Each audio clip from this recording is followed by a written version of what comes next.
Hi అండి. నేను ఎలాంటి మసాలాలు లేకుండా ఈ కప్ ఆమ్లెట్‌ని ఎలా తయారు చేశానో చేసి చూపించబోతున్నానండి. ముందుగా ఒక పెద్ద ఉల్లిపాయని సన్నగా కట్ చేసేసి పెట్టుకుందాము. తర్వాత ఒక పచ్చిమిరపకాయ కూడా సన్నగా కట్ చేసి వేసుకుందామండి. తర్వాత కొద్దిగా కొత్తిమీర. నేనైతే ఒక గుడ్డుతో చేసి చూపించబోతున్నానండి. ఎలాంటి మసాలాలు వాడకుండా ఈ ఒక బౌల్ తీసుకొని కట్ చేసేసుకున్న ఉల్లిపాయ ముక్కలు, పచ్చిమిరపకాయ ముక్కల్ని, కొత్తిమీరని వేసేసుకుందాము. తర్వాత ఒక అర టీ స్పూన్ కారం వేసుకుందామండి. కొద్దిగా పసుపు, అలాగే రుచికి సరిపడే సాల్ట్ వేసుకుందాము.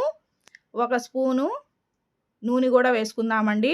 వేసుకొని మొత్తం కలిసేటట్టుగా బాగా ఇలా కలుపుకుందాము. నేను ఎలాంటి మసాలాలు వేయట్లేదండి. బ్యాచిలర్స్ కూడా ఈజీగా చేసుకునే ఈ కప్ ఆమ్లెట్ చాలా బాగుంటుంది. ఒక గుడ్డునైతే పగలగొట్టి వేసేసుకుందాము. వేసుకొని మొత్తం కలిసేటట్టుగా బాగా కలుపుకుందామండి. ఎంత బాగా కలుపుకుంటే అంత బాగా ఈ ఆమ్లెట్ అయితే పొంగుతుందండి. చూడండి, ఇలా కలిపి పక్కన పెట్టేసుకుందాము.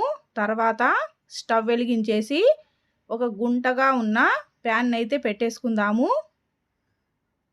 ప్యాన్ హీట్ ఎక్కిన తర్వాత ఒక 2 టేబుల్ స్పూన్ల ఆయిల్ వేసుకుందామండి.